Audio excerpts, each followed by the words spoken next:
Pains of Divorce, Part 1. Coming from one of the most popular tribe in Nigeria, the Igbo tribe, divorce is not even an option. You must make sure the marriage works no matter what.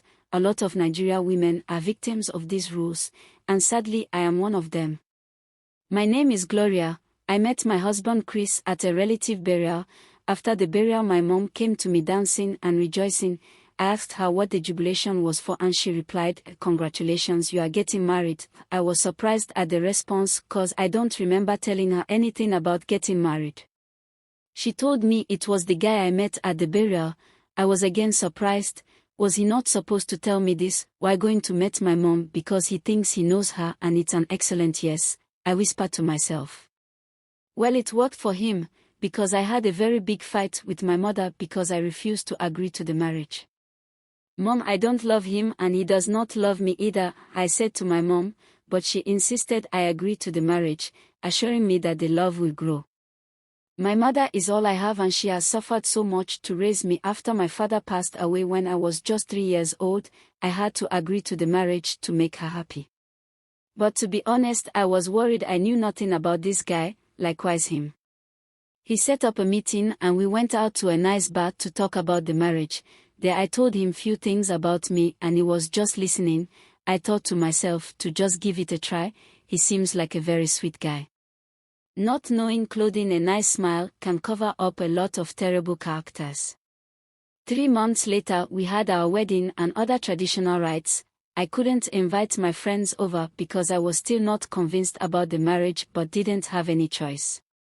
After the wedding we went back to where he was based in Lagos, Nigeria to begin a new life. The first 3 months of our marriage were blissful, but not perfect.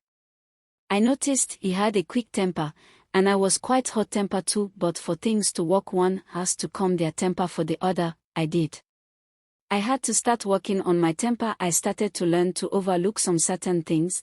Since my husband can't overlook anything, he must find a way to pick up quarrel even when there is no need for it. However, as the year went by, the cracks in our marriage began to widen. Chris started to change, or rather began to show his true self, becoming increasingly critical and dismissive of my feelings. If I tried to play with him, he would say I am not a serious person. He would say I play too much, but is there anything wrong with playing with a man I call my husband? We are two young couple, for crying out loud. What is wrong with having fun together and going out together as young couples? I asked him one day. His reply left me stunned and broken. "Ho ho ho ho ho, you are so childish. What will people say when they see me dancing in a club with you? They will say I'm training you to be a prostitute," he replied. "It's always about what people say. All you do is make sure you please outsiders who don't care about you. Have you thought about my own feelings? How do you think I feel about this whole thing? We don't discuss. We don't go out together. We don't play.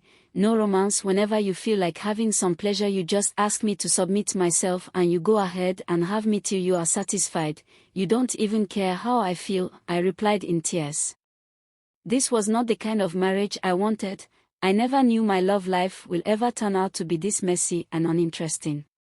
As time passed, Chris's behavior became more erratic.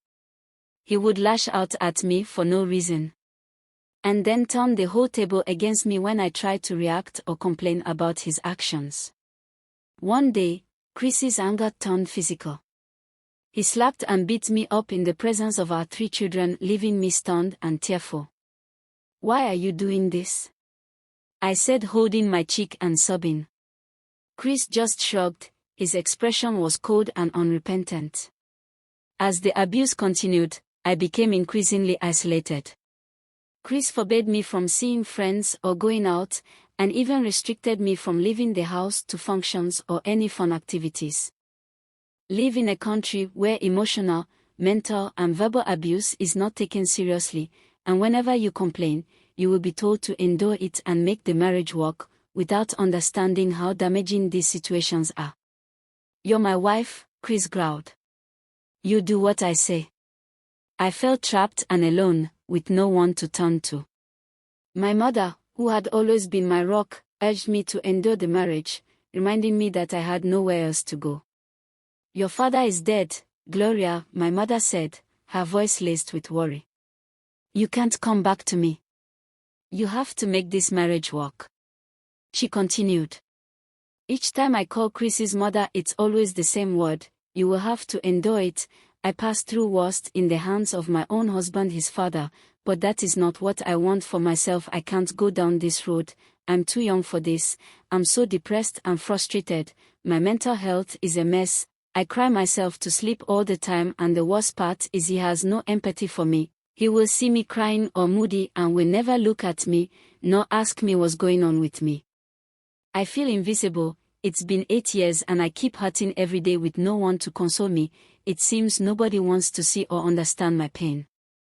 He saw everybody was against him beating me up, and that is not what he wanted, because he does everything possible to make sure he is in everyone's good book, so he stopped hitting me physically for a while.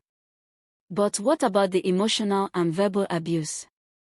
I can't handle it anymore. I can't take any more of it. Marriage is meant to be enjoyed and not endured. I knew I couldn't take much more. I was dying inside. I was suffocated by Chris's cruelty and control.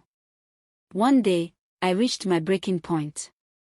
I realized I had to escape, no matter the cost. I couldn't take it anymore. I don't know which hurt the most, his actions towards me or his brutal words to me, the cursing, the insults, the mockery, the lies he told people against me. With a newfound determination, I began to secretly plan my exit. I knew it wouldn't be easy, but I was ready to fight for my freedom. I started saving every single penny I get from my little business I started on my own. Did I mention the hurtful word he told me the day I went to him with my petition concerning the business I wanted to venture into? I don't have any money to waste, he said to me. I had to take out a loan to establish that business. Though it's not thriving as well as I thought, I believe it can only get better. He didn't want me to have something to do for myself, but I refused to stay idle.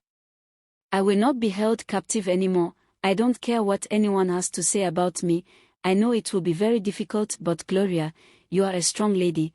I know you can do this, I whispered to the reflection of myself I was looking at in the mirror. And with that, I took the first step towards reclaiming my life. I hope you enjoyed my life story while taking some important life lessons. Let me know in the comment section if you would love to see what happened next and if I was able to pull through. To be continued.